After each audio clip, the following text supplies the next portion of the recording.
ಇಲ್ಲಿ ಅಜ್ಜಿ ಬಂದ್ಬಿಟ್ಟು ಎಲೆಮರೆಯ ಕಾಯಿ ಅಂತಾನೆ ಹೇಳ್ಬೋದು. ನಾವು ಇದೇ ರೋಡಲ್ಲಿ ಇದ್ರೂ 3 ವರ್ಷ ನಾವು ಅವ್ರಿಗೆ ಕಾಣಿಸ್ಕೊಂಡಿಲ್ಲ, ಅವ್ರು ನಮಗೆ ಕಾಣಿಸ್ಕೊಂಡಿಲ್ಲ. ಇವಾಗ ಕನ್ನಡ ಅಂದ್ರೇ ಮಕ್ಕಳು ಹಿಂಜರಿತಾರೆ. ಇದರಿಂದ ನನ್ನ ಮಕ್ಕಳು ಕನ್ನಡ ತುಂಬ ಚೆನ್ನಾಗಿ ಓದ್ತಾರೆ. ಇವಾಗಲೇ ಕಲಿಬೇಕು ಕನ್ನಡ. ನಾವು ಬೆಂಗಳೂರಲ್ಲಿದ್ದೀವಿ ಅಂತ ಬರೀ ಇಂಗ್ಲೀಷ್ಗೆ ಮೊರೆ ಹೋಗಬಾರ್ದು. ಅವ್ರು ತುಂಬ ಸ್ನೇಹಜೀವಿ ಅಜ್ಜಿ, ಒಳ್ಳೆ ಸಂಸ್ಕಾರ ಹೇಳ್ಕೊಟ್ಟಿದ್ದಾರೆ ನನ್ನ ಮಕ್ಕಳಿಗೆ. ಅವನು 2 ಇಯರ್ಸ್ ಬೇಬಿಯಿಂದನೂ ನಾನು ಕರ್ಕೊಬಂದಿದ್ದೀನಿ ಅವನಿಗೆ. ಅಜ್ಜಿ ಹತ್ರ ನಾನು ಕಲ್ತಿದ್ದೀನಿ. ವಿಷ್ಣು ಸಹಸ್ರನಾಮ, ಲಲಿತಾ ಸಹಸ್ರನಾಮ, ದೇವಿ ಮಹಾತ್ಮೆ ಇಂಥದ್ದೆಲ್ಲ ಕಲ್ತಿದ್ದೀನಿ.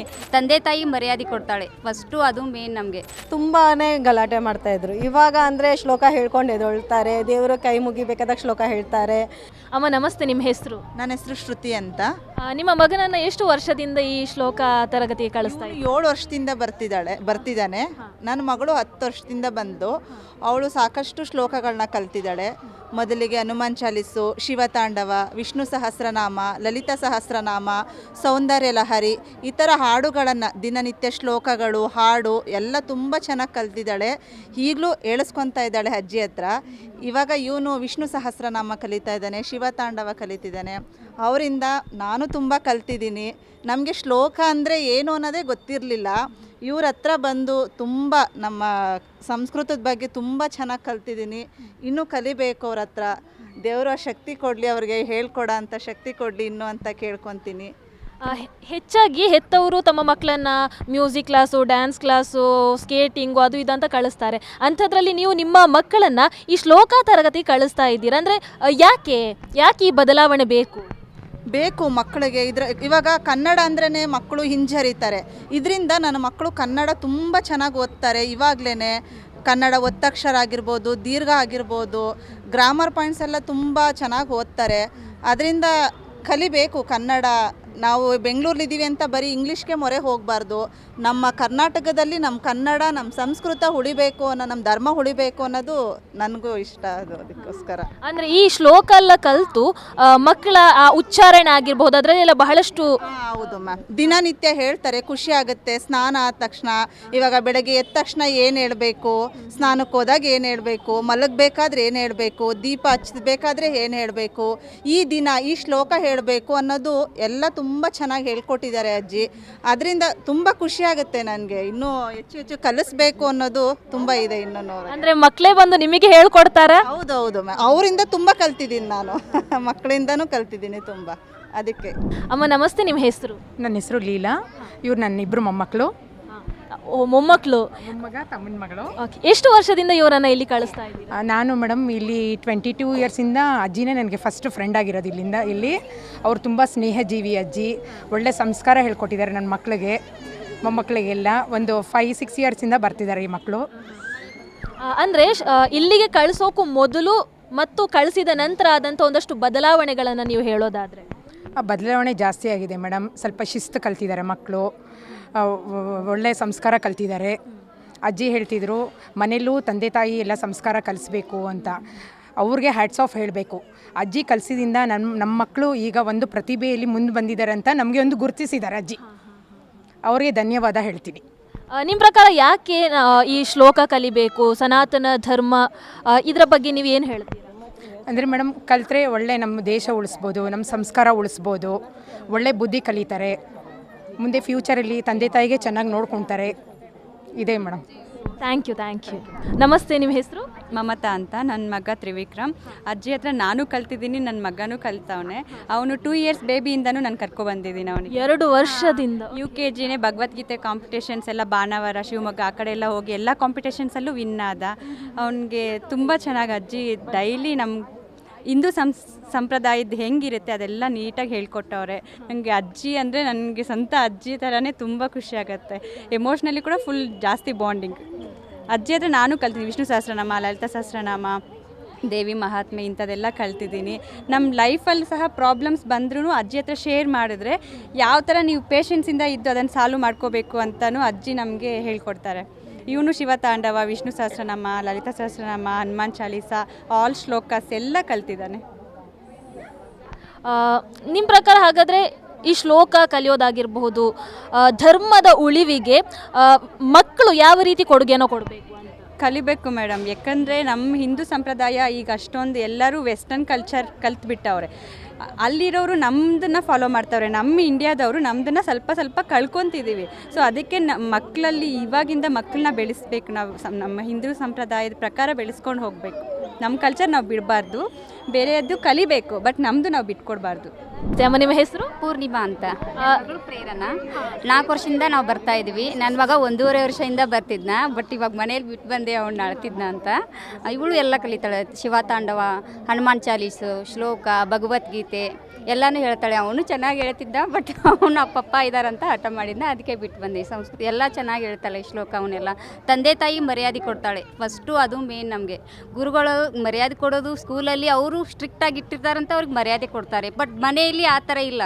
ಮನೆಯಲ್ಲಿ ತಂದೆ ತಾಯಿ ಮರ್ಯಾದೆ ಕೊಡಲ್ಲ, ಮತ್ತು ಅಜ್ಜ ಅಜ್ಜಿಯರಂದರೆ ಕೇರ್ಲೆಸ್ ಮಾಡ್ತಾರೆ, ಬಟ್ ಆ ಥರ ಇಲ್ಲ. ನಮ್ಮ ಮಕ್ಕಳು ಮರ್ಯಾದೆ ಕೊಡ್ತಾರೆ, ಆಯಿತು ಹೋಗಿ ಬರ್ತೀನಿ, ಹೇಳ್ದಂಗೆ ಕೇಳ್ತೀನಿ ಅಂತ ಎಷ್ಟು ಚೆನ್ನಾಗಿ ರೆಸ್ಪೆಕ್ಟ್ ಕೊಡ್ತಾರೆ. ಅದು ಮೇನ್ ನಮಗೆ. ಇವಾಗಿನೆಲ್ಲ ಜನ್ರೇಷನು ಇಂಗ್ಲೀಷ್ ಇದ್ದರೆ ಎಲ್ಲಾದರೂ ಪಾಸ್ ಆಗ್ಬೋದು ಅಂತಾರೆ, ಬಟ್ ಆ ಥರ ಎಲ್ಲ ಇಂಗ್ಲೀಷ್ ಜೊತೆ ಕನ್ನಡನೂ ಇರಬೇಕು, ಬಟ್ ನಮ್ಮ ಸಂಸ್ಕೃತಿ ಇರಬೇಕು ಅಂತ ನಾನು ಅಜ್ಜಿ ಹತ್ರ ಕಲ್ತಿನಿಂದ ಎಲ್ಲನೂ ಕಲಿಸಿದಾಳೆ ಅಜ್ಜಿ. ಇವಳಿಗೆ ಸಂಸ್ಕೃತಿ ಅನ್ನೋದು ಕಲಿಸಿದ್ದಾರೆ, ನನಗೆ ಖುಷಿ ಆಯಿತು.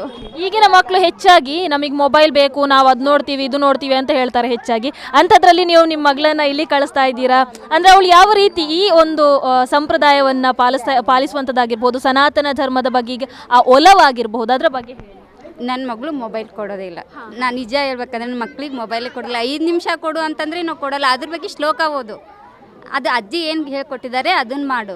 ಅದು ಸಂಸ್ಕೃತಿ ಅನ್ನೋದು ಉಳಿಸ್ಬೇಕಲ್ವ. ನಮಗೇನು ಗೊತ್ತಿಲ್ಲ ಅಂದರೆ ಮಕ್ಕಳಿಗೆ ಗೊತ್ತಾಗ್ಬಾರ್ದು, ಅದಕ್ಕೆ ಅಜ್ಜಿ ಹತ್ರ ಕಳಿಸ್ತಾ ಇದ್ದೀನಿ. ಅಜ್ಜಿಯಿಂದ ನಮ್ಗೆ ಸಂಸ್ಕೃತಿ ಏನು ಅನ್ನೋದು ಗೊತ್ತಾಗಿದೆ. ಅಮ್ಮ ನಮಸ್ತೆ, ನಿಮ್ಮ ಹೆಸರು? ಉಷಾ ಅಂತ. ನನ್ನ ಮಗಳು ಸಾನ್ವಿ, ಇವನು ನಿಖಿಲ್ ರಾಜ್ ಅಂತ.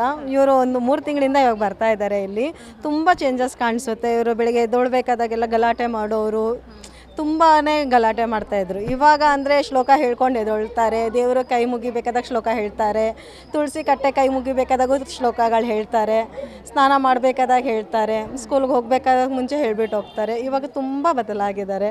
ನಾನು ಇವರ ಅಜ್ಜಿ ಹತ್ರ ಭಗವದ್ಗೀತೆ ಕಲಿತಾ ಇದ್ದೀನಿ, ಸೌಂದರ್ಯ ಲಹರಿ ಕಲಿತಾ ಇದ್ದೀನಿ. ತುಂಬ ಚೆನ್ನಾಗಿ ಹೇಳ್ಕೊಡ್ತಾರೆ, 1 ರೂಪಾಯಿನೂ ಇಸ್ಕೊಳ್ಳಲ್ಲ. ಅವರು ಫ್ರೀಯಾಗಿ ಎಲ್ಲರಿಗೂ ಹೇಳ್ಕೊಡ್ತಾರೆ.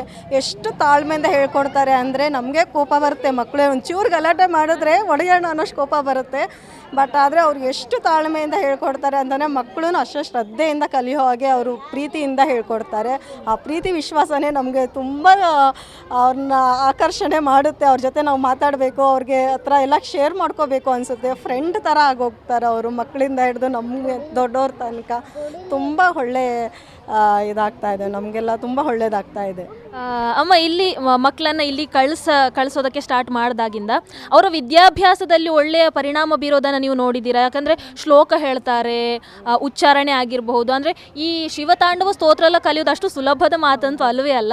ಹಾಗಾಗಿ ವಿದ್ಯಾಭ್ಯಾಸಕ್ಕೆ ಒಂದು ಒಳ್ಳೆಯ ಪರಿಣಾಮ ಬೀರ್ತಾ ಇದ್ರೆ ಇದರಿಂದ. ಹೌದು, ಪ್ರೊನೌನ್ಸಿಯೇಷನ್ಸ್ ಮಕ್ಳಿಗೆ ಸರಿಯಾಗಿ ಬರೋದೇ ಇಲ್ಲ. ಹೇಳಬೇಕು ಅಂತಂದರೆ ಇಲ್ಲಿ ಬಂದ್ಬಿಟ್ಟ ಮೇಲೆ ಮಕ್ಕಳಿಗೆ ಪ್ರೊನೌನ್ಸಿಯೇಷನ್ಸ್ ಬರ್ತಾ ಇದೆ, ಜ್ಞಾಪಕ ಶಕ್ತಿ ಹೆಚ್ಚುತ್ತಾ ಇದೆ ಮಕ್ಕಳಿಗೆ. ಮೇಯ್ನಾಗಿ ಹೇಳಬೇಕು ಅಂತಂದರೆ ಆ ಜ್ಞಾಪಕ ಶಕ್ತಿಯಿಂದ ಮಕ್ಕಳು ಆರಾಮಾಗಿ, ನಿಮಗೆ ಕನ್ನಡ ಬಂದ್ಬಿಟ್ಟ ಮೇಲೆ ನೀವು ಇಂಗ್ಲೀಷ್ ಮಾತಾಡೋದ್ರಲ್ಲಿ ಏನೂ ಇದಿಲ್ಲ. ಆ ಥರ ಎಲ್ಲ ಭಾಷೆನೂ ಅವರು ಸರಸವಾಗಿ ಮಾತಾಡೋ ಥರ ಅವ್ರಿಗೆ ಅಭಿವೃದ್ಧಿ ಆಗ್ತಾ ಇದ್ದಾರೆ ಇಲ್ಲಿ ಬಂದ್ಬಿಟ್ಟ ಮೇಲೆಯಿಂದ. ನಮಸ್ತೆ, ನಿಮ್ಮ ಹೆಸರು? ನಂದಿನಿ. ನಿಮ್ಮ ಮಗಳು 3 ವರ್ಷ ಅಂತ ಹೇಳಿದ್ರಿ, ಬಹಳ ಚೆನ್ನಾಗಿ ಶ್ಲೋಕ ಎಲ್ಲ ಹೇಳ್ತಾಳೆ. ನೀವು ಇಲ್ಲಿಗೆ ಕಳಿಸಿದ ಮೇಲೆ ಕಲಿಯೋದಕ್ಕೆ ಶುರು ಮಾಡಿದ ಹೇಗೆ ಅಂತ? ಸತ್ಯ ಹೇಳಬೇಕಂದ್ರೆ ಅವಳು ನನ್ನ ಹೊಟ್ಟೆನಲ್ಲಿ ಇದ್ದಾಗಲೇ ಕಲಿಯೋದಕ್ಕೆ ಶುರು ಮಾಡಿದ್ದಾಳೆ ಅನಿಸುತ್ತೆ. ಯಾಕಂದರೆ ನಾನು ಪ್ರೆಗ್ನೆಂಟ್ ಇರಬೇಕಾದ್ರೇ ಲಲಿತಾ ಸಹಸ್ರನಾಮ ಹೇಳಿ ಅವಳನ್ನು ಮಲಗಿಸ್ತಾ ಇದ್ದೆ. ಮತ್ತು ಅವಳು ಹುಟ್ಟಿದ ಮೇಲೂ ಅವಳನ್ನ ಜೋಲಿಗೆ ಹಾಕಿ ತೂಗಬೇಕಾದ್ರೆ ಕನಕಧಾರ ಸ್ತೋತ್ರ, ಲಲಿತಾ ಸಹಸ್ರನಾಮ ಇದನ್ನೆಲ್ಲ ಹೇಳ್ಕೊಂಡೇ ನಾನು ಅವಳಿಗೆ ಲಾಲಿ ಹಾಡ್ತಾ ಇದ್ದಿದ್ದು. ಹಾಗಾಗಿ ಅವಳು ನನ್ನ ಜೊತೆನೇ ಹಾಂ ಅಂತ ಹಮ್ಮಿಂಗ್ ಸ್ಟಾರ್ಟ್ ಮಾಡಿದ್ಲು. ಅದಾದಮೇಲೆ ಅವಳು ಯಾವಾಗ ಹೇಳ್ತಾ ಇದ್ದಾಳೆ ಅಂತ ಗೊತ್ತಾಗಿದ್ದ ತಕ್ಷಣ ನಾವಿಲ್ಲಿ ನೋಡಿದ್ವಿ. ಆ್ಯಕ್ಚುಲಿ ಅಜ್ಜಿ ಬಂದುಬಿಟ್ಟು ಎಲೆಮರೆಯ ಕಾಯಿ ಅಂತಲೇ ಹೇಳ್ಬೋದು. ನಾವು ಇದೇ ರೋಡಲ್ಲಿದ್ದರೂ 3 ವರ್ಷ ನಾವು ಅವ್ರಿಗೆ ಕಾಣಿಸ್ಕೊಂಡಿಲ್ಲ, ಅವ್ರು ನಮಗೆ ಕಾಣಿಸ್ಕೊಂಡಿಲ್ಲ. ಆದರೆ ವಿಷಯ ಗೊತ್ತಾಗಿದ್ದ ತಕ್ಷಣ ನಾವು ಅವಳಿಗಂತ ಬಂದ್ವಿ. ಆದರೆ ನಾನು ಕಲಿಯೋದಕ್ಕೆ ಒಬ್ಬರು ಗುರು ಬೇಕಲ್ಲ ಅಂಥೇಳಿ ನಾನು ಕೂಡ ಇಲ್ಲೇ ಶುರು ಮಾಡಿದೆ. ಸಣ್ಣ ಪುಟ್ಟ ಶ್ಲೋಕಗಳು ಹಾಗೆ ನಾವು ಯಾವತ್ತೂ ಅವಳಿಗೆ ಕೂಡಿಸಿ ಹೇಳ್ಕೊಟ್ಟಿಲ್ಲ. ನಾವು ಏನು ಹೇಳ್ತೀವಿ, ನಾನಾಗಿರ್ಬೋದು, ನಮ್ಮ ಮನೆಯವರಾಗಿರ್ಬೋದು, ಏನು ಹೇಳ್ತೀವಿ ಅದನ್ನು ನೋಡಿ ಕಲ್ತಿದ್ದಾಳೆ ಅವಳು.